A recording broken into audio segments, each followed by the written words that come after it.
మార్చి నుంచి చేపట్టబోయే ఉద్యమాలకు తొలి పిలుపును ఈ ఉభయ జిల్లాల అధ్యక్ష కార్యదర్శికి వేదిక నుంచి వినిపిస్తారని ఆశిస్తూ ఈ చిన్న స్వార్థంతోనే ఈ వేదిక ఇంత అందంగా మేము కోరుకున్నామని తెలియజేస్తే అధ్యక్షులు ధన్యవాదాలు. ఇంకోటి కొత్తగూడెం జిల్లాలో ఎక్కువ అంటే మనకి బాగా దమ్మపేట పెన్షనర్స్ ఇక్కడే ఉంటారు, అసలేపేట పెన్షనర్స్ కూడా ఇక్కడే ఉంటారు. కాబట్టి ఆ రెండు జిల్లాలకి అవినాభావ సంబంధం. సమావేశ అధ్యక్షులు కేశవరెడ్డి గారు, ప్రధాన కార్యదర్శి వేణు గారు, కొత్తగూడెం అధ్యక్షుడు ఎస్పీ గారు, ప్రధాన కార్యదర్శి కోటేశ్వరరావు గారు, పెద్దలు గౌరవనీయులు మా జిల్లా అసోసియేషన్ ప్రెసిడెంట్ శ్రీరెడ్డి గారు, మన ఆర్గనైజింగ్ కార్యదర్శి ఉత్తరరావు గారు, పబ్లిసిటీ సెక్రటరీ గారు కృష్ణారెడ్డి గారు, సత్పల్ మండల కార్యదర్శి గారు ప్రకాష్ రావు గారు, గౌరవ అధ్యక్షుడు సుబ్బారావు గారు, ఆర్గనైజింగ్ సెక్రటరీ ఉపేంద్రరావు గారు, అలాగే మన కృష్ణారెడ్డి గారు, హాజరైన మిత్రులు పెద్దలందరికీ నమస్కారం. ఈరోజు చాలా విషయాలు మనం మాట్లాడుకున్నాం. కాకపోతే కొన్ని విషయాల్ని మన మిత్రులు పెద్దవాళ్ళు మాట్లాడిన విషయాల కంటే కొన్ని విషయాలు మనం ఇవాళ మనం రిటైర్ అయినాం. ఇందులో ఉపాధ్యాయులు ఉన్నారు, ఉద్యోగులు ఉన్నారు, ఇంకా అనేక శాఖలు కూడా జిల్లా లెవెల్ నుంచి అంటే అటెండర్ లెవెల్ నుంచి ఒక గెజిటెడ్ ఆఫీసర్, జిల్లా ఆఫీసర్ వరకు మన సంఘంలో పెన్షనర్ సభ్యులుగా ఉన్నారు. ఇది బహుశా దేశంలో ఎక్కడా కూడా ఇలాంటి లేవు అని నేను విన్నాను. ఒక యూనియన్ అన్ని వర్గాల ప్రజల్ని, అన్ని వర్గాల పెన్షనర్స్ని కలుపుకోల్పోయిన ఏకైక సంఘం ఇది రాష్ట్ర ప్రభుత్వ రిటైర్డ్ ఉద్యోగుల సంఘం ఉంది. రెండవది, మన సంఘం స్థాపించి 33 సంవత్సరాలు దాటింది. 33 సంవత్సరాల నుంచి ఇయాటి వరకు కూడా ఇంతకుముందు మన సుబ్బయ్య గారు చెప్పినప్పుడు పెన్షన్ నాకు మా జిల్లా బాధ్యులు బాబురావు గారు చెప్పినట్టు, బాబురావు గారు హెడ్ మాస్టర్ గారు రిటైర్ అయ్యారు శాంతినగర్ హై స్కూల్లో. ఆయన అపాయింట్మెంట్ నాడు తీసుకున్న జీతం దరిదాపుగా ఒక 3 పదుల్లో కూడా లేదు. కానీ 1,20,000 పెన్షన్ తీసుకుంటున్నారు సార్. అలాగే ఇప్పుడు సుబ్బయ్య గారు కూడా చెప్పారు. ఇలాంటి సీనియర్స్ అందరూ కూడా ఈ పెన్షన్ సాధించడం కోసం ఎన్ని కష్టపడ్డారో, ఎంత శ్రమ వచ్చారో ఇవాళ మనం ఆ పెన్షన్ తీసుకొని హాయిగా ఉంటున్నాం. ఒక పెన్షన్ నెలలో రాలేదని మనం ఎంత ఆవేదన పడ్డా ఒక్కసారి గుర్తు తెచ్చుకోండి. గత ప్రభుత్వంలో ఇవాళ ఈ ప్రభుత్వం ఇచ్చిన ఒక మంచి పని ఏంటంటే పెన్షన్ ఫస్ట్ తారీఖున వేస్తున్న సంతోషం మాత్రమే మనకి మిగిలింది.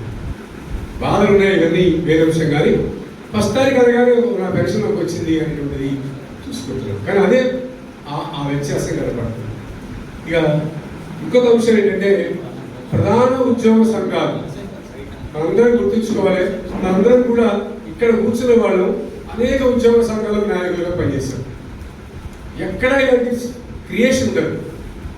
ముఖ్యంగా ఉపాధ్యాయ సంఘాలు తీసుకున్నప్పుడు యూటీఎఫ్ సంఘం నుంచి మన దాంట్లోనే ఉన్నాం, ఏపీటీఎఫ్ నుంచి మన దాంట్లోనే ఉన్నాం, ఎస్టీవీ నుంచి మన దాంట్లోనే ఉన్నాం, హెడ్ మాస్టర్ అసోసియేషన్ నుంచి మన దాంట్లోనే ఉన్నాం, ప్రధాన ఉపాధ్యాయ సంఘం బీఆర్టీ నుంచి మన దాంట్లోనే ఉన్నాం, స్టేట్ నుంచి ఇక్కడ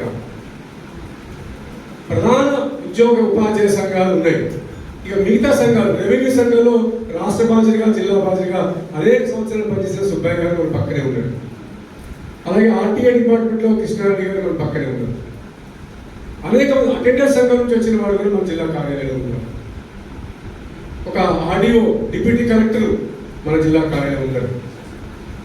ఇంతమందికి మనం ప్రాతినిధ్యం వహిస్తున్నాం. ఇప్పుడు ఇంతకుముందు వెస్లీ గారు ఒక మాట అన్నారు, మనం ఒక మిత్రుడికి నష్టం జరిగితే దొంగలు పడితే అది కూడా చేసేవాళ్ళు. అది కాదు, అన్నీ మనం చేయాలి. ఒక ఫ్యామిలీ మంది, పెన్షనర్ల కుటుంబం మంది, ఈ కుటుంబంలో ఆరోగ్య సమస్య రావచ్చు, ఆర్థిక సమస్య రావచ్చు, లేదా మన బిడ్డలు పెట్టే సమస్యలు కూడా రావచ్చు.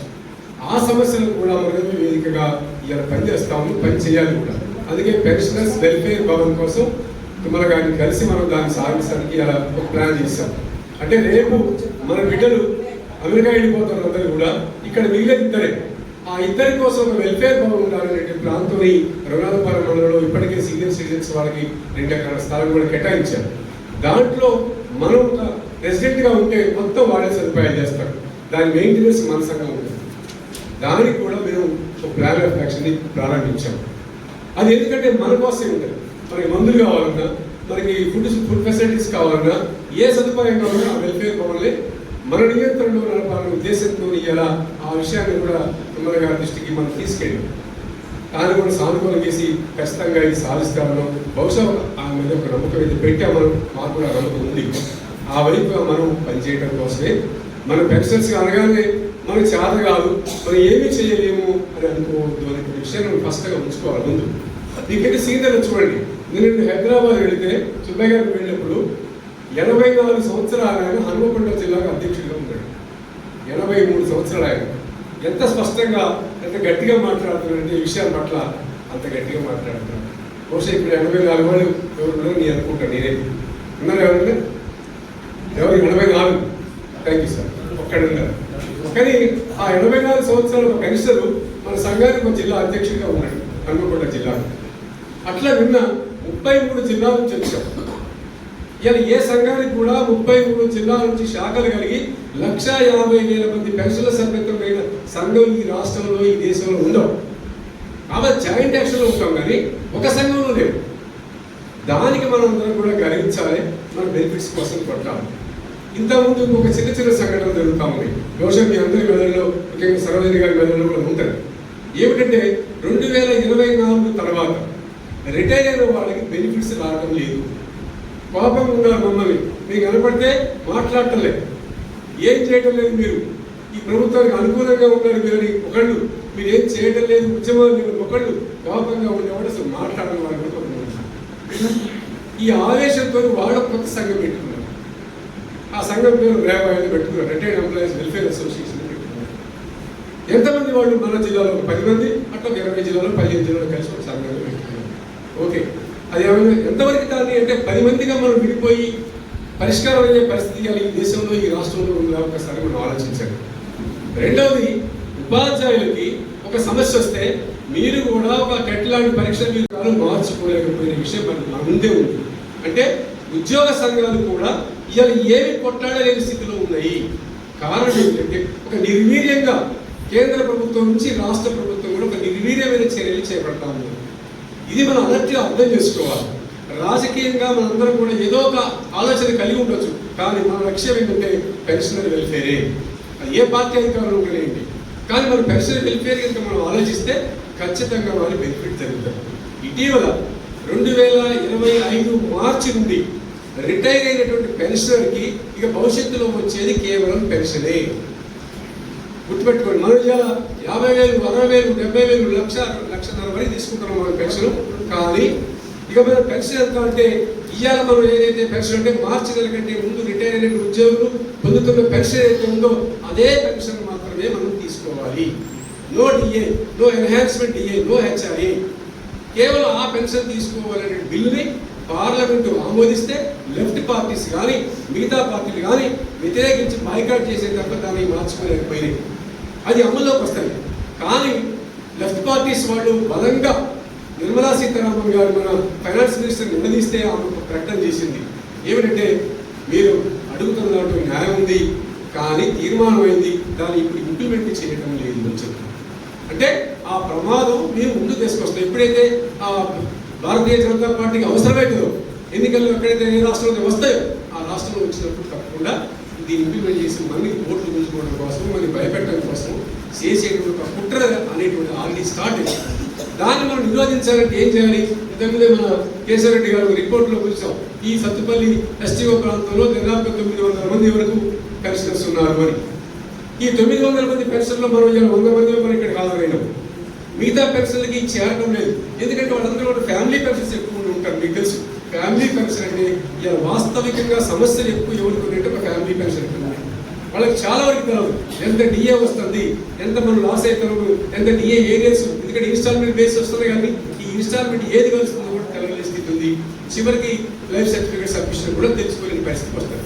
కాబట్టి మనం సంఘంతో అటాచ్మెంట్ ఉంటే, ఎన్లైటన్గా ఉంటే మనం చెప్పడానికి అవకాశం ఉంటుంది.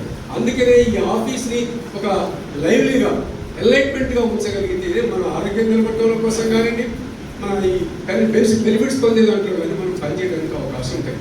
ఆ వైపుగా మనం ఈ రాజకీయ నాయకుల్ని కూడా ఉపయోగించుకొని మన వెల్ఫేర్ అనేటువంటి ప్రధాన లక్ష్యంతో మనం పనిచేయగలిగితే తప్ప ఆవేశంతో కొత్త సంఘాలు, ఇంకొక అంశం కూడా మీరు దృష్టిలో పెట్టుకోవాలి.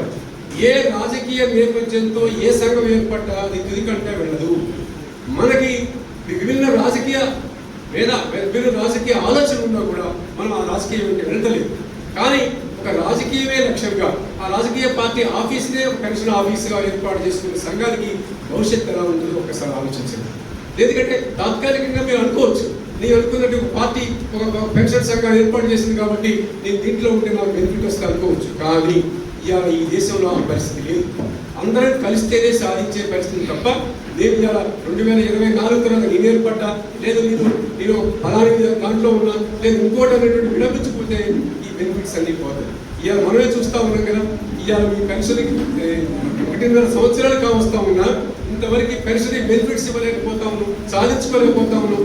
ఇంతకుముందు మన రాజుగారు ఒకటి చెప్పాడు, ఏమని గత ప్రభుత్వం పడ్డ ఇబ్బందులు ఉన్నాయి, చాలా ఆ రాష్ట్రం ఏర్పాటు కూడా కోసం మనం చాలా త్యాగాలు చేసాం, గొడవ చేసామని.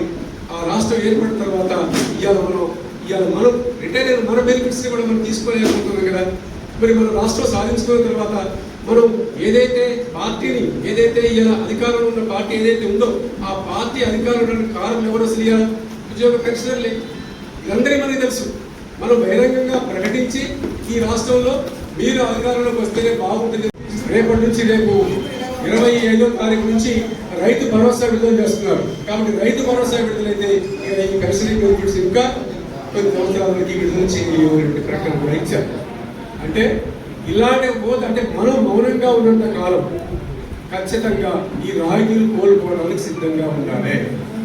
అందుకే దయచేసి ఆరోగ్యంగా ఉన్న ఏ పెన్షనర్ అయినా మన ఆఫీసును ఉపయోగించుకొని భవిష్యత్తులో ఇంతకుముందు పెద్ద మిత్రులు చెప్పారు, ఖచ్చితంగా ఈ నెల 26 తర్వాత మన రాష్ట్రానికి ఎన్నికలు అయిపోయిన తర్వాత ఖచ్చితంగా ఈ రాష్ట్రంలో ఇతర ఉద్యోగ ఉపాధ్యాయ సంఘాలు పెన్షనర్ సంఘాల కంటే భిన్నంగా కొత్త ఉద్యమాన్ని తప్పకుండా తీసుకురావడానికి ప్రయత్నం చేస్తాం. ఆ బలంగా కోసం ఎంత ఎఫర్ట్ పెడుతున్నామో మీరు అన్ని ఓపెన్గా చెప్పలేదు. సుబ్బయ్య గారు 2 విషయాలు చెప్పాడు, కానీ ఆ విషయాలు కూడా నేను చెప్పలేదు. దానికోసం ఖచ్చితంగా బలమైన పెన్షన్ సంఘాన్ని మనం తీసుకురావడం కోసం ప్రయత్నం చేస్తాము. ఆ ప్రయత్నంలో మనం సక్సెస్ అవుతాం. ఆ సక్సెస్ కనుక మీరేం చేయాలంటే మీరు నిలబడి ఉంటారు. నిజంగా ఒక ముందు మనకి ఉపేంద్రరావు గారు చెప్పారు, చెంచిరెడ్డి గారు ఒక స్టాండర్డ్ నిలబడ్డారు, మనో నిర్భరాన్ని ఉంచుకున్నారు. ఇక తన అంత ఇబ్బంది వచ్చినా కూడా ఇలా పెన్షన్ సంఘాన్ని ఒక వెన్నుముకగా నిలబడటం వల్ల ఇలా ముందుకెళ్ళి ఇంకా ముందు మనం సాధించవలసి ముందు వెళ్తాము. అట్లా ఎవరికి ఎన్ని ఇబ్బందులు ఉన్నా సంఘం వెంటనే మనం ఉంటే ఖచ్చితంగా సాధిస్తాము. ఆరోగ్య సమస్యలు ఖచ్చితంగా వస్తాయి. ఇంతకుముందు మీకు చెప్పుకుంటూ మన క్యాలెండర్లోనే ఉండే 3-4 హాస్పిటల్స్ పేర్లు. ఈ 4 హాస్పిటల్స్లో కూడా మనకి క్యాష్లెస్ ట్రీట్మెంట్ వస్తుంది. అది గుర్తుపెట్టుకోండి. దాంట్లో శ్రీరక్ష హాస్పిటల్ ఉంది, న్యూ లైఫ్ హాస్పిటల్ ఉంది. న్యూ లైఫ్ హాస్పిటల్లో మిగతా ఏ సర్జరీ దగ్గర క్యాష్లెస్ ఉంది. ఇక్కడ ఖమ్మంలో వాళ్ళే ఇక్కడ ధైర్యం చేస్తా ఉన్నారు. కాబట్టి రేపు బోన్ సర్జరీ కావచ్చు, న్యూరో కావచ్చు, లేదా ఇంకేదైనా వచ్చినా కూడా వాళ్ళు క్యాష్లెస్ ట్రీట్మెంట్ చేయడానికి కోసం వస్తూ ఉన్నారు. అది ప్రకటించిన న్యూ లైఫ్ హాస్పిటల్, దానికి సంబంధించిన వాళ్ళు సహకారంతోనే ఆ క్యాలెండర్ కూడా ఇస్తారు. దాంట్లో ప్రతి క్యాలెండర్ పెన్షన్ దగ్గర ఉంటే ఆ నెంబర్ కూడా మీ దగ్గర ఉంటుంది. వాళ్ళకి మనం ముందుగా సమాచారం చేయొచ్చు. చివరిగా మీకు చెప్పేది, మన ఆరోగ్య రక్షణలో ఒక ముందు స్టెప్ పడింది. అది ఏమిటంటే మార్చి నెలలో మన చీఫ్ సెక్రటరీ గారు రిటైర్ అవుతారు. ఈ చీఫ్ సెక్రటరీ గారు మన సంఘానికి ఒక హామీ ఇచ్చారు, నేను రిటైర్ అయిన లోపల ఖచ్చితంగా ఈహెచ్ఎస్ పథకాన్ని అమలు చేసి మీకు ఇచ్చిపోతాము. ఈహెచ్ఎస్ పథకాన్ని ఆల్రెడీ ఒక గైడెన్స్ కొద్దిగా ఇచ్చారు, మొత్తం ఏం కాదు. కానీ ఈ నెల 28 కానీ లేదా మార్చి 1st వీక్లో కానీ ఈహెచ్ఎస్ పథకాన్ని, అంటే employees health schemes cashless treatment, అది కూడా 10 లక్షల వరకు మనం పొందే అవకాశాన్ని కల్పించిపోతున్నాం. మనం సమావేశం పెడితే పెన్షనర్ సంఘాలు 10, ఉద్యోగ సంఘాలు 200 కూడా 200 అప్పీల్స్ తీసుకొచ్చారట. ఆయన చెప్పినట్లు అందరూ కూడా ఇవ్వాలన్నటువంటి దాంట్లో ఉద్యోగం నుంచి పెన్షనర్ నుంచి 1.5 బేసిక్ పేలో మీరు డిడక్ట్ చేసుకుంటున్నారు. దీని మీద అనేక రిప్రజెంటేషన్స్. ఒకటేంటి, దీంట్లో ఫ్యామిలీ పెన్షన్ తగ్గించాలని, లేదు అసలు కొంత ఆప్షన్ ఇవ్వాలని, లేదు ఇంకా రకరకాల సూచనలు చేశారు. ఆయన ఒకటే చెప్పాడట, మీరు ఎన్ని సూచనలు చేసినా ఫస్ట్గా మేము ఎందుకంటే మేము విడుదల చేద్దాం అనుకున్నాం, క్యాష్లెస్ ట్రీట్మెంట్ విడుదల చేద్దాం అనుకున్నాము, అది మేము విడుదల చేయబోతా ఉన్నాం. దాంట్లో ఇవాళ మనకి 2 లక్షలు ఉంది, అది 10 లక్షలు ఉంది. కాబట్టి కొంతవరకు మేలు జరుగుతున్న నమ్మకం ఉంది. అందుకని రేపు కనుక అంటే మార్చి ఫస్ట్ వీక్లో కనుక ఈహెచ్ఎస్ ఇవాళ మీరు చెప్పినటువంటి 1.5 డిడక్ట్ చేసుకుని ఇవ్వకపోతే ఖచ్చితంగా పెద్ద ఎత్తున ఈ రాష్ట్రంలో తెలంగాణ రాష్ట్రం ఏర్పాటు కోసం ఎలాగైతే ఉద్యమం జరిగిందో ఆ ఉద్యమాన్ని పెన్షనర్ సంఘమే స్టార్ట్ చేస్తుంది. మన ఒక్కరికి కూడా కాదు, మిగతా సంఘాలు చిన్న చిన్న సంఘాలు ఏమన్నా కూడా వాళ్ళని కలుపుకొని పనిచేసే దాంట్లో ముందు వరుసలో నిలబెట్టడం కోసం సంఘాన్ని పటిష్టం చేస్తాము. మీరు కూడా ఖమ్మం జిల్లాకి గుండెకాయ ఏంటంటే 3 ఉన్నాయి. ఒకటి సత్తుపల్లి, 2 వైరా, 3 మదిర. ఈ 3 మండలాల్లో ఖమ్మం 14 యూనిట్స్ లో కూడా జిల్లాలో ఈ 3 యూనిట్స్ చాలా ప్రధానం.